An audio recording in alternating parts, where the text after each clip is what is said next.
진짜 성경 봉독하겠습니다. 로마서 9장 1절부터 5절까지입니다. 1절의 말씀부터 함께 우리 합독하겠습니다. 내가 그리스도 안에서 참말을 하고 거짓말을 아니하노라. 나에게 큰 근심이 있는 것과 마음에 그치지 않는 고통이 있는 것을 내 양심이 성령 안에서 나와 더불어 증언하노니, 나의 형제 곧 고륙의 친척을 위하여 내 자신이 저주를 받아 그리스도에게서 끊어질지라도 원하는 바로라. 그들은 이스라엘 사람이라. 그들에게는 양자됨과 영광과 언약들과 율법을 세우신 것과 예배와 약속들이 있고, 조상들도 그들의 것이요 육신으로 하면 그리스도가 그들에게서 나셨으니, 그는 만물 위에 계셔서 세세의 찬양을 받으실 하나님이시니라. 아멘.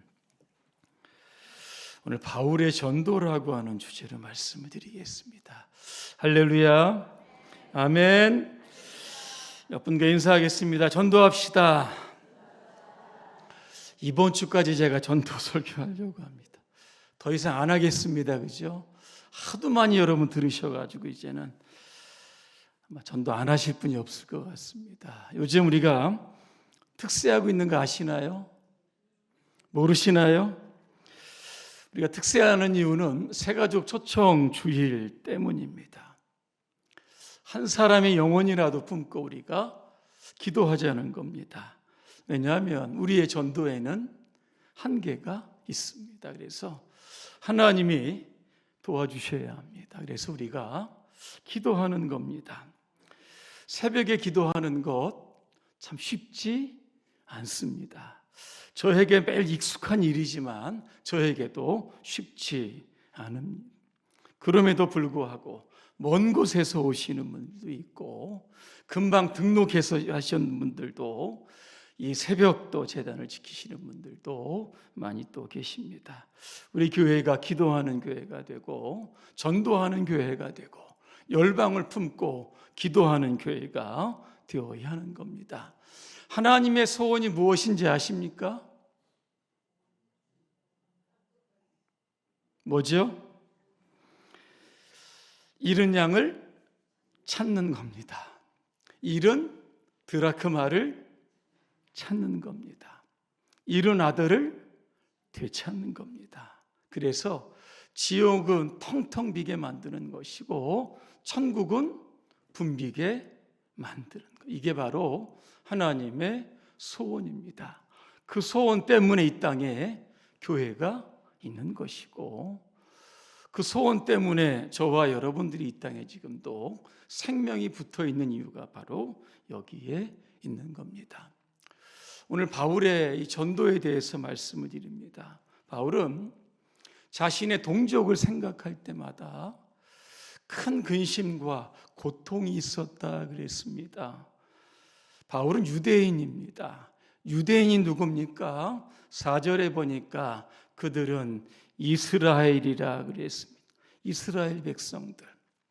이스라엘 백성들, 동족들을 볼 때마다 막 속이, 가슴이 막 터질 것 같습니다. 답답합니다.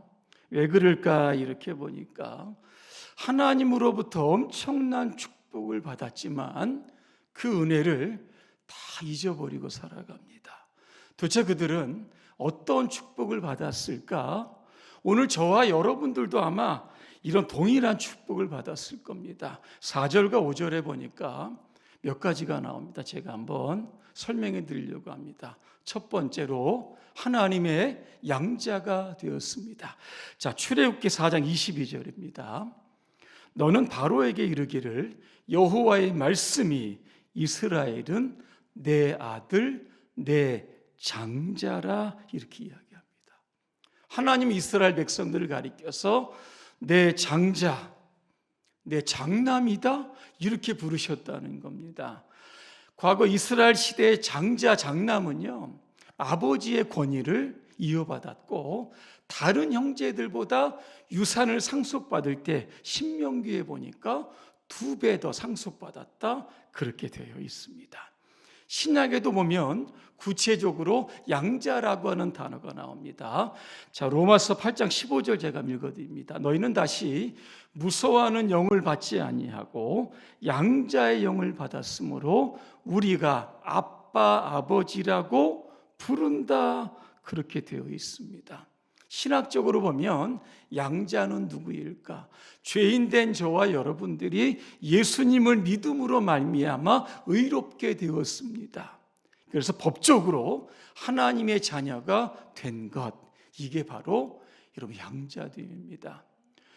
여러분 요한복음 1장 12절 여러분 다 아시죠? 영접하는 자 곧 그 이름을 믿는 자들에게는 하나님의 자녀가 되는 권세를 주셨다. 예수 믿으면 하나님의 자녀, 그죠? 양자가 되는 겁니다. 어떤 특권들이 있습니까? 하나님 어떻게 부릅니까? 아빠, 아버지라고 부릅니다. 그죠? 우리는 하나님의 상속권자입니다. 세상 우주 만물을 창조하신 하나님, 그죠? 그 축복의 상속권자가 바로 저와 여러분들이 되는 겁니다. 이 땅에서도 이렇게 축복을 받지만 하나님의 나라에 가면 성경에 보니까 주님과 함께 왕노릇한다 그런 말씀도 여러분 있는 겁니다.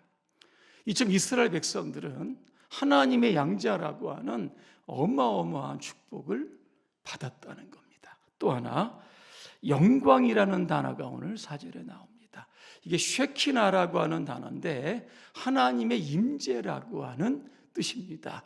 이스라엘 백성들이 광야를 지나갑니다. 하나님이 그들과 함께 하셨다는 임재의 증거가 나옵니다. 낮에는 뭐가 나타납니까? 구름 기둥이 나타나죠. 밤에는 불 기둥입니다. 이게 바로 하나님의 임재입니다. 내가 너희들과 지금 함께하고 있다라고 하는 것을 구름으로 나타나는 겁니다. 모세가 시내산에 올라갔을 때는 역시 구름도 나타나기도 하고 천둥, 번개, 나팔 소리 같은 것도 나타납니다. 여전히 하나님이 지금 이스라엘 백성들과 함께 있다, 임재하고 있다. 다른 민족에게는 전혀 나타나지 않았던 이런 영광의 모습들이 바로 이스라엘 백성들은 그런 것들을 경험했다는 겁니다. 언약들이 또 나옵니다. 하나님 이스라엘 백성들과 언약을 맺었습니다. 율법을 주시고 순종하면 복을 받고 불순종하면 저주를 받는다는 겁니다. 다윗의 후손으로 메시아가 이 땅에 오실 것이다. 수많은 약속들을 여러분 주십니다. 또 율법을 주셨습니다. 그죠? 십계명을 주셨고 어떻게 하나님을 섬길 것인가? 어떻게 이웃들과 함께 살아갈 것인가? 어떻게 하면 하나님의 거룩한 백성으로 이 땅에 살아갈 것인지 구체적인 법, 율법을 주셨다는 겁니다. 예배와 약속들과 조상들도 여러분 주셨다는 겁니다. 또 메시아 여러분 탄생입니다. 그죠? 다윗의 혈통을 통해서 예수님이 오셨던 겁니다. 여러분 어떻습니까? 이스라엘은요 어마어마한 축복을 받았습니다. 그러면 이스라엘 백성들은 메시아 대신 예수님 이 땅에 오셨을 때 어떻게 됩니까? 영접해야 됩니다. 자신들의 구세주로 믿어야 되는 겁니다. 그런데 그들은 예수님을 십자가에 못 박았다라고 하는 겁니다. 그리고 바울이 그들에게 복음을 전할 때 유대인들은 바울을 핍박합니다. 바울은 1차, 2차, 3차 전도 여행을 합니다. 이방을 사도로 부름을 받아서 아시아와 유럽에 복음을 열심히 전합니다. 그러면 유대인들이 쫓아다니면서 박해를 하게 됩니다. 그럼에도 불구하고 계속적으로 여러분 전도합니다. 왠지 아십니까? 이유가 있습니다. 이방인들에게 전도를 해서 이방인들이 구원받는 것을 유대인들이 보면 시기심이 발동한 것 아니겠습니까? 이방인도 예수 믿고 구원받는데 이제 우리도 좀 회개하고 예수 믿고 구원받자. 이런 구원과 회복의 운동이 좀 일어날 줄로 알았습니다. 그래서 열심히 이방인을 향해서 바울이 복음을 전했던 겁니다. 그런데 결과는 그렇지 않았다는 겁니다. 그래서 바울이 자신의 동족인 유대인들을 볼 때마다 너무나 속이 상해서 오늘 3절에 뭐라고 이야기합니까? 나의 형제 곧 고륙의 친척을 위하여 내 자신이 저주를 받아 그리스도에게서 끊어질지라도 원하는 바로다. 저주를 받는다는 게 뭡니까? 지옥 심판의 형벌을 받는다. 나 지옥 가도 좋으니까 내 동족 구원만 할 수 있으면 좋겠다. 여러분, 이런 뜻입니다. 모세도 그랬습니다. 출애굽기 32장에 보니까 모세가 시내산에 올라갑니다. 산 밑에 있었던 사람들 금송아지 만들어서 우상 숭배합니다. 하나님이 대노합니다. 다 멸절시키겠다 그랬습니다. 모세가 여러분 기도합니다. 나의 이름을 생명책에서 지워주십시오. 그렇죠? 그리고 이 백성 구원해 주십시오. 모세가 여러분 그렇게 기도했다는 겁니다. 나는 구원받지 못해도 괜찮으니까 이스라엘 백성만큼만은 구원해 달라고 여러분. 바울과 같은 심정으로 모세도 여러분 기도했다는 겁니다. 저는 오늘 본문의 말씀을 이렇게 읽으면서 오늘 우리들 가족들 가운데 아직도 믿지 않는 식구들도 여러분 있을 겁니다. 그런데도 우리 안에 바울과 같은 그러한 고통과 근심이 없다라고 하면 과연 나는 그리스도인가라고 하는 것들을 한번 곰곰하게 생각해 보아야만 하는 겁니다. 나는 지옥에 가도 좋다라고 하는 이런 마음을 가지고 내가 저들을 한번 구원해야겠다라고 하는 그러한 결단이 오늘 우리 안에 있는지를 한번 살펴보아야만 하는 겁니다. 이 구세군의 캐더린 부스라고 하는 사람이 이런 이야기를 합니다. 하나님, 저는 가족 없이 홀로 주님 앞에 서기를 원하지 않습니다. 그죠? 자기 혼자만 구원받는 것이 아니라 가족 전체가 구원받기를 위해서 그는 기도했다라고 여러분 하는 겁니다. 민족을 위해서, 사랑하는 동족을 위해서 끝까지 기도했던 여러분 모세도 있고 여러분 바울도 여러분 있었다라고 하는 겁니다. 우리 주변에 믿지 않는 수많은 사람들이 있습니다. 그냥 무관심하게 스쳐보낼 것이 아니라 오늘 그들을 볼 때마다 우리 안에 바울이 가졌던 그 근심의 마음이 있어야 될 겁니다. 고통의 마음이 있어야 될 겁니다. 저 영혼 구원하기 위해서 내가 더 많이 하나님 앞에 엎드려야 할 겁니다. 그를 구원하기 위해서 더 많은 사랑의 수고와 헌신이 우리 안에 있어야 할 겁니다. 그 영혼 구원하기 위해서 우리가 또 특별 새벽 기도회입니다. 힘들고 어렵지만 나와서 기도해야 하는 이유가 바로 여기에 있는 겁니다. 이 한 주간도 우리가 여러분 특세뿐만 아니라 또 많은 분들이 어떻게 하면 한 분 한 분 전도할까 굉장히 고민하며 기도하는 분들이 굉장히 많이 있는 줄로 믿습니다. 여러분의 눈물이 여러분의 수고를 통해서 그들의 영혼을 반드시 살리는 은혜가 이번 새가족 초청주일에 있으시게 되시기를 주님의 이름으로 축원합니다. 기도하겠습니다. 은혜로우신 하나님, 우리 주변에 수많은 영혼들 예수 믿지 않습니다.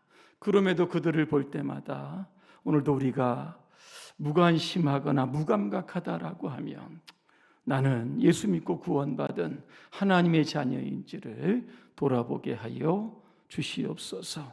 동족을 바라볼 때마다 끊임없는 고통이 그 안에 있었던 것처럼 오늘도 바울의 그 전도의 열정, 그 아픔, 그 근심을 가지고 이 한 주간도 열심히 기도하고 전도할 수 있도록 도와주시옵소서. 예수님의 이름으로 기도합니다. 아멘.